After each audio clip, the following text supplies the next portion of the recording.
Sa iba't ibang lugar, may mga makikitang nanghihingi ng tulong o nanlilimos. Pero may mga pagkakataon na ang ilang nanghihingi ng tulong, baby pala, modus o budol pala. Kuya, wag mo na bulutin yan. Tulad na lang ng lalaking ito sa viral video na aakalain mong natapon ang dala niyang bigas. Magkano yung bili mo dyan? Pero natuklasang peki pala. Dahil hindi lang isa kundi 3 beses niyang ginawa ang modus sa 3 magkakaibang lugar para makapanloko. Ang isang babaeng ito naman, hawak ang isang karatula habang nanlilimos. Nakalagay dito ang larawan ng isang batang may sakit na anak umano niya. Pero ang litrato ng sanggol, kinuha lang pala sa internet.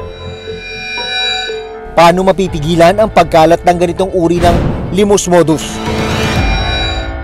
Kamakailan ay sumikat ang isang lalaking nakakulay orange na damit na di mo rin napagkamalang kasama sa laglag bigas modus. Namataan siya sa ilang lugar sa Santa Rosa, Laguna, Naiya at Las Piñas. Pagmasdang mabuti ang viral video ito, makikita ang isang lalaking nakasuot ng kulay orange na damit at nakasombrero. Makikita rin na 2 sasakyan ang tumigil pa para bigyan ng tulong ang lalaki.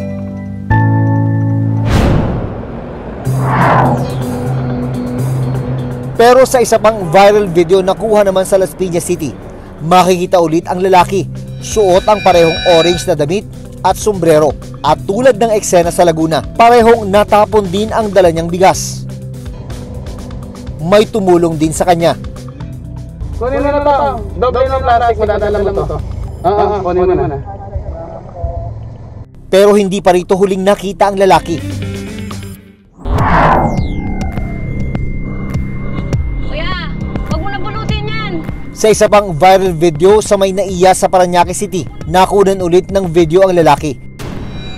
Suot ang parehong damit at sombrero. Gaya ng nakunan sa Laguna at Parañaque, natapon din ang bitbit niyang bigas.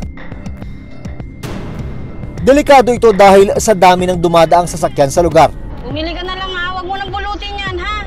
Baka mabunggo ka kasi dyan eh. Yan lang kaya ko. Dahil sa awa, tinulungan ng delivery rider na si Marivic ang lalaki. Binabaybay na ko po ang Naiya.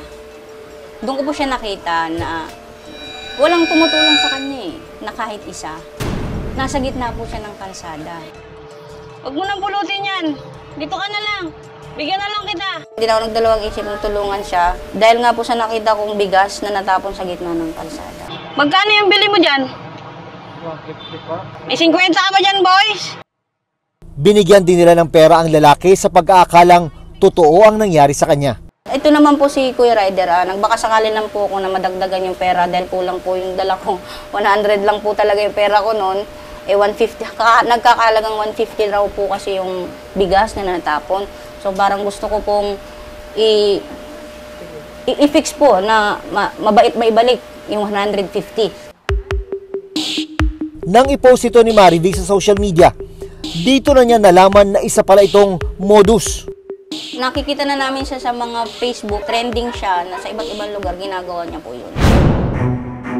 Para masiguro kung totoo ba ang laglag bigas modus ng lalaki, hinanap ng team ang mga lugar kung saan siya namataan. Una naming pinuntahan ang kalsadang ito sa Laguna. Hindi ko pa nakikita yan, pero kadalasan yung mga namamalimos banda doon. Kasi nung Pasko may mga nagmamalimos doon eh. Hindi ngayon ko lang yung nakita. Pero may nakikita ako mga ano naman doon natatanda. Pero wala ni isa sa mga napagtanungan namin ang nakakita o nakakakilala sa lalaki. Ngayon lang siguro yan. Lagi naman ako nadaan dito eh. Ngayon lang yan naglabas. Sinubukan din naming ikutin ang highway sa Parañaque. Nagbabaka sakaling makita ang lalaki sa video, pero wala siya rito. Hanggang sa napag-alaman namin na may post sa social media ang nagpakilalang kapatid ng lalaki sa video. Pero ayon sa post ng kanyang kapatid, meron palang mental condition ang lalaki. Para kumpirmahin ito, sinadya namin ang barangay kung saan nakatira ang lalaki sa video. Na-identify niyo po ba yung lalaki na nandito sa video? Yes, ma'am. Kilala ko po siya. Kinumpirma rin ng barangay na may mental health condition na lalaki at tinutulungan nila ngayon para magpagamot. Kinuha siya dyan sa lugar namin tapos pinagamot. Makikita mo naman sa niya, sa kilos niya, pananalita niya na may mga ugali siya na iba kaysa sa normal na tao. Sa Binyan, Laguna naman, naglalakad ang isang babae habang hawak ang isang karatula. Isang charity vlogger mula sa San Pedro, Laguna ang nakapagdokumento ng isang babaeng nanghihingi ng tulong. Ang babae may dalang tarpaulin na merong larawan ng kanyang anak na meron daw sakit. Nadaanan ng content creator na si Jennifer alon-alon ng babae. Parang nadaanan lang po namin siya kasi nasa parang stoplight. Tinanong ko siya kung pwede kong makita yung nasa loob ng tarpaulin. Pwede po makita? Wala, baby pala! Kanino pong anak yan? Sa inyo po? Ayun, nagulat ako. Bata na may mga may mga nakakabit sa kanya.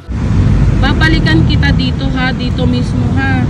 Hahanapin kita dito sa lugar na to. Tapos sa ngayon, eto muna panggastos mo muna ha. Dahil sa awa, nagbigay ng tulong si Jennifer sa babae.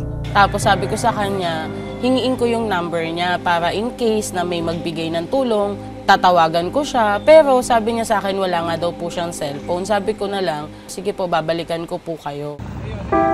Binalikan ni Jennifer ang babae para muling bigyan ng tulong. Samahan kita papunta doon tapos dalahin natin yung mga magpapaabot ng tulong. Malayo po yun eh. Sa Batangas lang sabi mo sa akin, di ba? Bacolod na po. Dito na siya nagduda sa ilang sinasabi ng babae. Bakit nasa Bacolod naman? Nilipat daw po. Ang layo naman ng nilipatan. Kasi syempre, yung mga nagpaabot ng tulong, gusto makasigurado na talagang mapupunta dun sa bata. Nag-isip na ako, sabi ko, parang yung picture ng anak mo ay sobrang delikado para ibiyahe. Paano nila ibinahe? Sabi kong gano'n. Pwede ko ba makausap yung tita mo? Sabi kong gano'n. Wala daw Facebook, wala daw number, hindi daw naka-online. Parang iba-iba na yung sinasabi niya. Parang taliwas na dun sa una naming pag-uusap. Kanino pong anak yan? Nang i-upload ni Jennifer ang video sa social media, may mga nag-message sa kanya. Base sa ilang nagkomento sa video, meron daw silang napansin na kakaiba sa larawan na ginamit ng babae. Nung nag-viral yung video, mga kamag-anak niya po ay nag-chat sa akin, yun daw po yung lagi nun ginagawa. Nanghihingi sa kalsada, tapos hindi niya po yun anak. Doon ko na po na-realize lahat. Tapos yung mga nag-comment po na, Ma'am, Google lang po galing yung picture. Kaya ako naman po na aligaga agad ako. Sinubukan din naming hanapin ang babae sa lugar kung saan ito laging namamalimos. Nakikita ko po yun. Ngayon pong mga nakarong. Wala na po masyado. Kahapon, nandito po yan. Madalang na po siya napisto dito, boss eh. Yung nangihingi dito? Bakit narito yan? Wala na eh. Ng December na magpapasko. Paalala ng Department of Social Welfare and Development o DSWD, malinaw na nakasaad sa anti-mendicancy law na bawal ang pamamalimos, lalo na kapag may kakayahan namang magtrabaho. Bawal din ang paggamit ng mga bata para manlimos. Pwedeng makulong ng hanggang 4 na taon ang sinumang nasa wastong edad na lalabag dito. May parusa rin para sa mga nagbibigay ng limos. Yun nga lang, 20 pesos lang ito. Ang mga bata naman na ginagamit sa panlilimos ay dadalhin sa mga DSWD shelter. Ang mga may kondisyon sa pag-iisip tulad ng lalaki sa video ay pwede rin daw tulungan ng DSWD at Department of Health o DOH.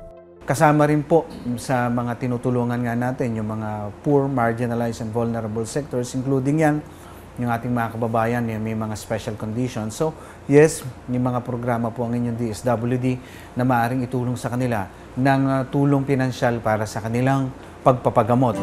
Hindi bawal ang maawa, pero maging mapanuri bago tumulong para hindi mabiktima ng mga manloloko at mambubudol. Ako si Jun Veneracion At ito ang Reporter's Notebook.